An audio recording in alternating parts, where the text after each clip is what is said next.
오늘은 좀 뛰지 못하겠네요. 간단하게 들었습니다. 그래서 오후에 고대에서 5시에 설교를 했습니다. 오늘은 제목이 건국전쟁과 6.25 전쟁하고 1948년부터 50년, 약 22개월에 걸쳐서 연대를 잠시 리뷰를 한번 해보겠습니다. 48년 재헌법이 이제 만들어졌지 않습니까? 만들어졌는데 거기서 이제 좀 특이한 사항이 첫째로는 지금보다 사회주의적인 요소가 많이 가미가 됐습니다. 그 이유는 그 중경에 있는 임시정부 요인들이 거기에 중국 대륙의 뭐 토지 경금이든 그 사회주의 벌서비기 혁명에 영향을 받아가지고 토지라든가 기업이라든가 이런 공유하는 그런 개념이 강했습니다. 그래서 그 요소가 사회주의 요소가 가미가 되었고 오늘날의 헌법의 자유민주주의 체제, 기업의 시장 경제 이런 것은 60년대, 70년대 삼과학 시대 이후부터 본격화가 됐다 이렇게 말씀을 드리고 싶습니다. 그리고 또 두 번째 특이할 것은 그 선거법, 보통, 비밀, 평등, 직접 선거 이런 4가지. 북한은 완전히 흑백성으로 했지 않습니까? 근데 우리나라는 특히 여성 참정권, 이 유럽의 어떤 다른 나라보다 60년대보다 50년, 60년대에 이 유럽에는 여성 참정권이 채택이 됐는데 48년에 여성 평등한 참정권이 됐다는 것은 이승만 대통령의 큰 업적이다 이렇게 볼 수가 있습니다. 그리고 그 8월 15일 건국기념일이 기념을 했고 또 7월 20일 날 대통령이 취임했지 않습니까? 그런 이런 7월 8월 달에 정부 요인들은 모두가 다 하나의 공통적인 컨센서스가 있습니다. 그것은 뭐냐면 해방 또 이 건국은 누구 덕이다? 하나님의 덕이라는 그런 인식이 공유했던 겁니다. 그렇기 때문에 이북의 서쪽에 이북에 있었던 그 이윤영 목사가 기도를 하고 하나님 감사합니다. 고 시작한 것이 큰 특징이라고 이렇게 볼 수가 있습니다. 지난번에 그 독립기념관 관장이 지금 해임됐지 않습니까? 김영석 씨가 목사하고 교수인데 해임됐는데 그 해임 중 하나가 역사 인식. 해방은 조선 독립군이 했는데 우리가 했는데 왜 연합군이 했느냐, 남이 해주느냐 이런 것도 해촉의 이유가 됐다고 합니다. 기가 막힙니다. 여러분 우리 군대가 해주죠. 해방은 하나님이 해주고 미군 연합군이 해주죠. 근데 독립군이 완장창창 30년 싸웠다. 이것이 중고등 교과서에 많이 써 있습니다. 지금 현재 아니 여기저기서 전국에서 일본군하고 강북군하고 여기저기 크고 작은 전투가 해가지고 전투 지역이 그 중고등학교 교과서에 가득 쳐 있어요. 무슨 전투. 그래서 그런 역사인식에서 김영석 관장이 해직을 당했는데 뭐 별의별 걸 다 들었어요. 통장을 털고 누굴 무리하게 또 들어오게 해가 무슨 했다니 뭐 커피 값이다 카드 여기 어떻다 해서 배를 추잡스러운 게 했는데 지금 대한민국이 지금 그런 공정이 무너지는 사회입니다. 여러분 하나님이 요구하는 것은 천당 가기 전에 이 세상의 지상의 나라를 하나님이 요구하는 거룩한 나라를 만들어가는 것이죠. 그 거룩한 나라는 것은 정의로운 사회, 공정한 사회를 만들어가는 거 아닙니까? 그리고 모든 사람에게 사랑을 베풀어가는 거 아닙니까? 그런 지상의 나라를 만들고 나서 천국으로 오라는 거지. 여러분 우리가 말하자면 우리가 지금 천당 갔는데 천국 갔는데 하나님이 물을 겁니다. 너 대한민국 망할 때 너 어디에 있어서 뭐를 했을 때 여러분들은 어떻게 하려고 하십니까? 나는 먼저 헌금 내고 봉사하고 불쌍하게 하면 뭐 주고 이래저래 해가지고 봉사해가지고 나는 천국 갈 티켓팅 빨리 얻으려고 줄 서서 대기하고 있습니까? 하면은 하나님 너 잘났다 하겠습니까? 너 지옥 떨어질 겁니다. 거룩의 나라를 만드는 것이 오늘날 크리스찬이 사명이다. 저는 그렇게 생각하고 있습니다. 북한이 9월 9일에 조선공화국을 선포를 했습니다.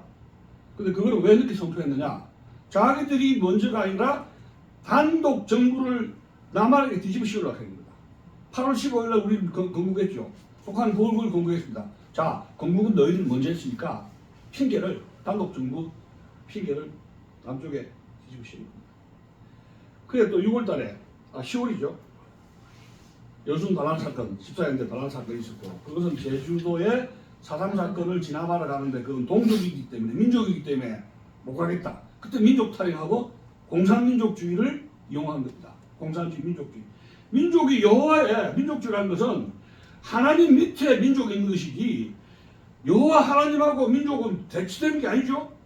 그런데 민족을 팔아가지고 하나님을 부정한 세력, 이것이 공산주의 세력입니다.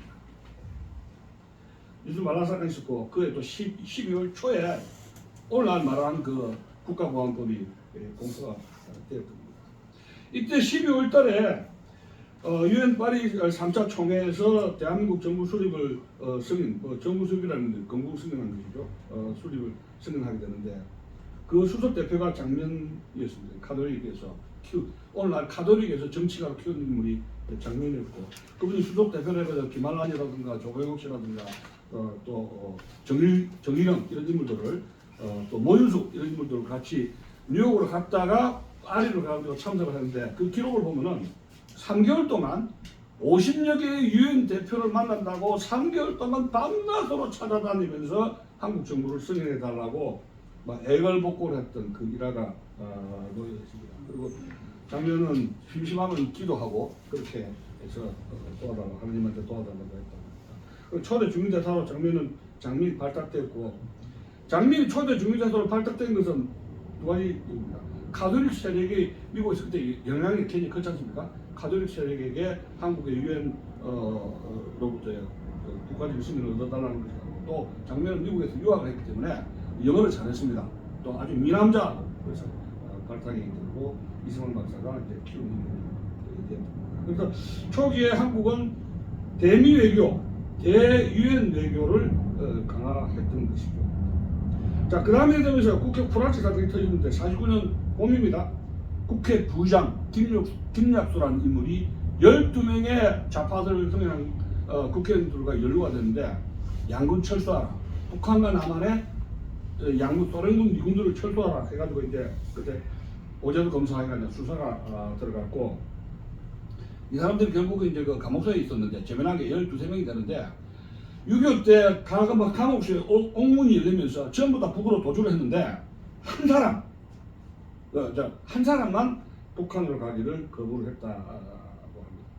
뭐 국회 불합치 사건이 지금 생각하면 이건 사실은 지금 생각하는 국회의원들 정치화를 한 행동 보면 이건 약과지요. 예?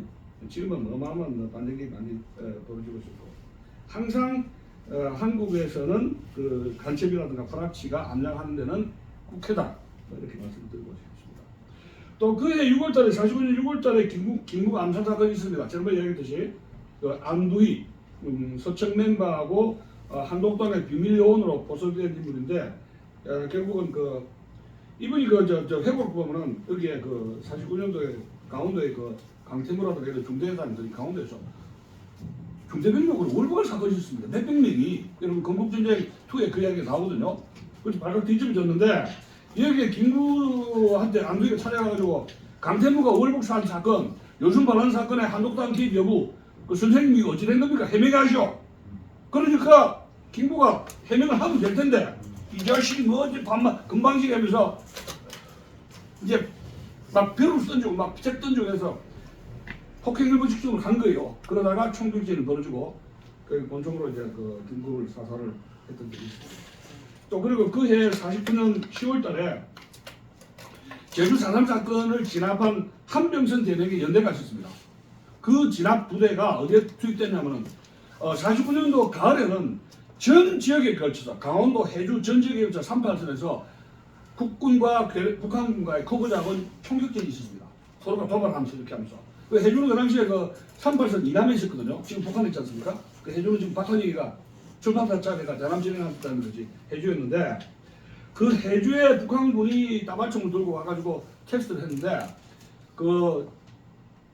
전멸했습니다. 국군이 전멸을. 왜냐? 이 무기가 이제 또 기관총을 갈긴단 말이에요. 병력과 무기에서 국군이 게임이 안 되고, 그 다음에 양민들을 도피를 하는데 배가 부족해가지고 다 보내고 결국은 도피를 못하고 배가 부족해가지고 결국은 전멸한 정도가 있어요. 또 50년 초에 미 국무장관이었던 그 애치슨 라인을 선포했습니다. 미 국무장관이. 그게 뭐냐면 미국의 극동에서의 방어선은 한국과 대만은 제외된다. 난리가 난 겁니다. 그래서 그거를 김일성이가 알고 이거 되네, 말 되네. 하면서 급하게 모택동하고 스탈린에게 연락해가지고 형님들 이제 한 건 할 수가 있습니다. 이렇게 오판을 불러일으킨 것이 애치슨 라인이었다. 이렇게 이야기를 하고 있습니다. 제가 알기로는 미 국무장관 애치슨이 직접 봄에 와가지고 삼번선을 봤는데 많은 것까지 이렇게 봤다 그래요. 아유, no problem 하고 돌아갔다고 합니다. 자, 그래서 이승만 박사는 이승만 대통령이 굉장히 위기를 느껴가지고 아시아에서도 집단 방어를 모색을 해야 되겠다. 나토식으로 방위를 모색했다 그러는데 미국이 거기에 미온적인 반응을 보이면서 이 유럽식 나토 방위 체제를 만들었고, 다만 이승만 대통령이 한 게 하나 있습니다. 49년도에 농지 계획입니다. 그게 히트쳤는데 이미 여러분들 알다시피 46년 2월 달부터 북조선 임시인민회 만들어졌죠. 그리고 46년 봄에 북한에서는 농지 몰수 일제 친일파들 몰수하고 무상 배분을 해가지고 그것이 남한에서 이 농민들에게 이제 상당히 선동거리가 됐는데 이승만 박사가 김성수 쪽에 한민당을 설득을 해가지고 이 농지 개혁을 추진했습니다. 그 당시에 한민당의 김성수 씨가 이것을 협조를 안 했으면은 못할 수가 있었는데 다행히 이승만 박사가 이게 늦추면은 농민들 공산화되니까 서둘러야 되겠다 해서 이제 협조를 했고, 그 시행법을 이래 해가지고 상당히 계속 한 몇 달을 끌었어요. 이 시행법이 지지부지 해가지고. 근데 마지막에 6.25 전쟁 한두 달 나가놓고 이승만 대통령이 굉장히 조바심 느낍니다. 그래서 특별 명령으로 이 농지개혁 불화 이런 거를 빨리 추진하라 해가지고 각 공무원에게 강제적으로 지시를 내립니다. 그래가지고 이 농민들이 대통령 지시를 받고 약간 개정이 기법이 미지하지만 대통령의 명령에 따라서 그걸 서두르면서 추진하고 바로 한 달 뒤에 6.25가 터집니다. 그래서 그 선전 효과에서 농민들이 완장참에서 니 땅 내 땅 하고 인민군에서요 말려 들어가지 않았던 것이 농민들에게 성공했다, 이런 말씀을 드리고 싶고, 이 당시 우리나라가 얼마나 열악했냐면 세계 최빈국이었는데 미국에 세계적으로 보내는 공짜 무상원조 PLO 408이라는 게 있습니다. PLO 408 미국 원조인데 무상원조 대표적인 것이 강냉이 있잖아요. 강냉이 밀가루하고 강냉이인데 미국 가보니까 이 옥수수는 돼지들 사료예요. 동물들 사료더라고 옥수수가. 우리는 막 맛있어 막 먹는데. 그 다음에 쌀, 밀가루 엄청나게 풀었습니다. 공짜로. 그러니까 국내에서 들어온 밀가루를 공짜로 준 거를 정부가 대만에서 중국이라든가 대만에서 먹는 중국인들 있지 않습니까? 네. 그 싸게 팔았어요.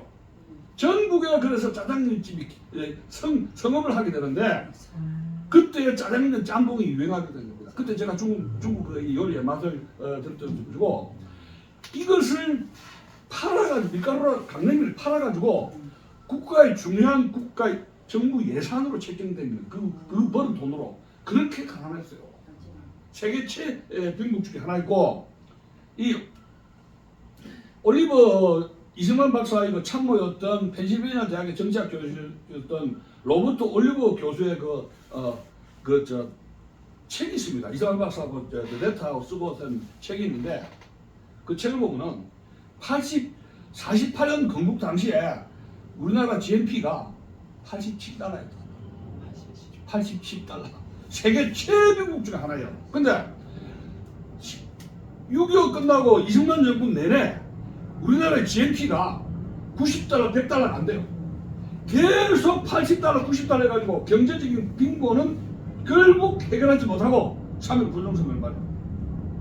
그 이승만 대통령의 커리를 보면 교육 보면은 신학, 국제정치, 외교, 법, 역사 이런 거지 경제학이 없어요.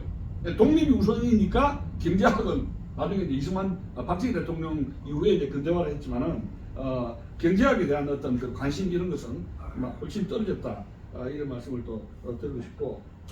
자, 그래서 그 47년 여러분 알다시피 1947년에 트루만 독도전이 있었고 마샬 플랜이 있었지 않습니까? 그리고 그리스 터키의 공산주의 스탈린의 원조로 받은 공산 반란을 물리치기 위해서 서유럽에서 트루만 독도린 마샬 플랜이 있으면서 서유럽에서 공산주의, 소련 공산주의와의 대결이 굉장히 강화됩니다. 자, 그런데 그러면 우리나라도 그리고 49년에 여러분 나토 북대서양 조약기구가 결성된 게 1949년인데 소속을 끌어들였지 않습니까? 근데 그러려면 우리나라도 반공 국가로서 이득이 있느냐 하고 생각할 수가 있는데 이게 아니에요. 왜냐? 미국의 원조가 미국의 군사력이 전 세계로 퍼져나가죠. 지금 뭐 베네수엘라, 이란이라든가 이런 khomeini 뭐 죽었다는 말 나오는데 또 쿠바 해가지고 저렇게 두드려 떼면은 뭐 우리나라에 언제 올지 이렇게 생각할 수 있는데 2000년 끝나고 나가지고 나토, 마샬 플랜, 트루만 독도를 하다 보니까 미국 사람들의 최우선 지역이 어디입니까? 유럽이에요, 아시아예요. 아시아 말고 유럽에 빵가루든지 무기든지 달러든지 유럽을 많이 가게 된단 말이에요. 병력도 마찬가지죠. 자, 그러니까 미 군부에서는 국방부하고 국무부가 1위 생기는 거야. 자, 유럽에 물자하고 빵가루라든가 많이 가야 되는데 아시아에 줄 병력이 없다는 거예요. 결국은 유럽의 소련 공산주의를 막기 위해서도 유럽을 가야 되니까 여기 병력을 떼야 된다 하는 게 국방부 입장이야. 군부. 국무부는 거기에 선교사들에게 자료가 많으니까 굉장히 위험하다는 걸 보고받은 거예요. 아, 이거 철군을 서두르면 안 된다. 미 국무부하고 국방부하고 한국의 철군 문제를 가지고 상당한 이견이 있었어요. 오히려 미 국무부가 철군을 서두르면 안 된다. 반대를 한 겁니다. 그러나 국방부는 병력 때문에 유럽에서 필요한 병력 때문에 당장 터키, 그리스 이런 나라에 반환을 시키기 때문에 군부를 여기서 병력 빼더라도 해야 된다. 또 49년도에 유엔이 우리나라를 승인을 하면은 미리 약속을 해버렸다. 하지도 약속하고 이승만에게 우리는 철수하겠다. 미리 약속을 했기 때문에 그것을 어길 수는 없다.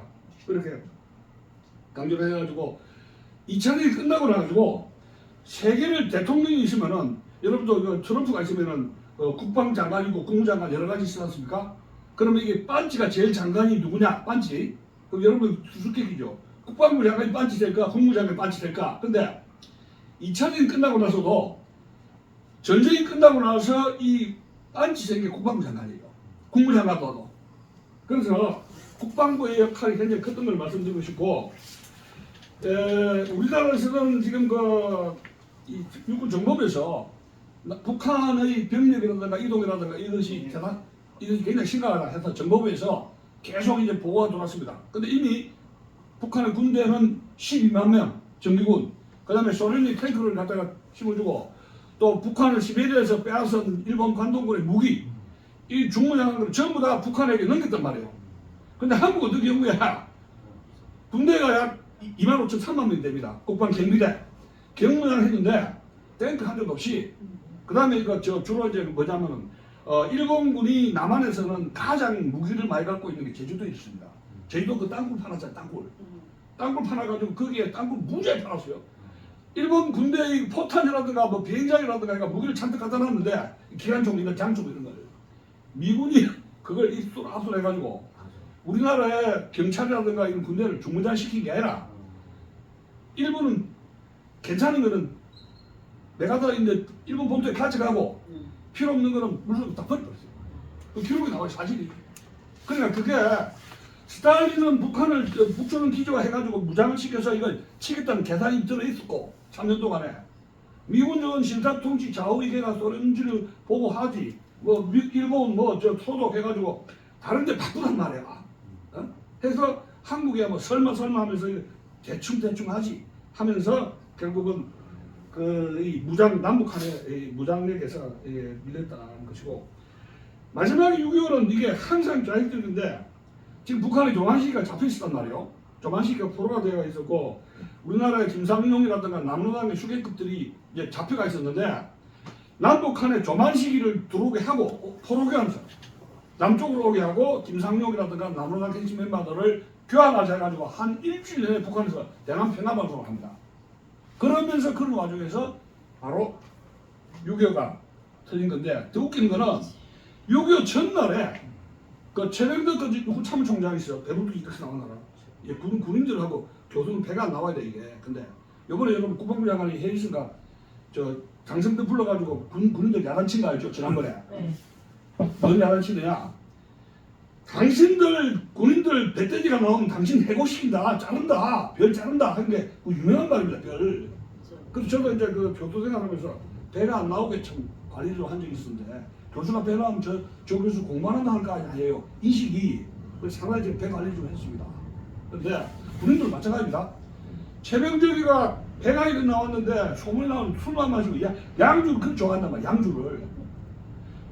6월 24일에 미군들하고 댄스 미나노 이대식 뭐 댄스 파티를 하면서 양주를 뭐 미군들 양주 갖다 주니까 수도 없이 마셨는데 새벽 4시에 4시부터 2시간 동안 박격포를 때렸는데 북한 삼성 전방에서 했는데 얼마나 술이 뜨게 돼가지고 이 사람을 최병덕 육군 참모총장을 깨우지를 못했다. 얼마나 술을 많이 마셨어. 그것이 6.25의 전사입니다. 아이고. 자, 여기까지 하겠습니다. 감사합니다.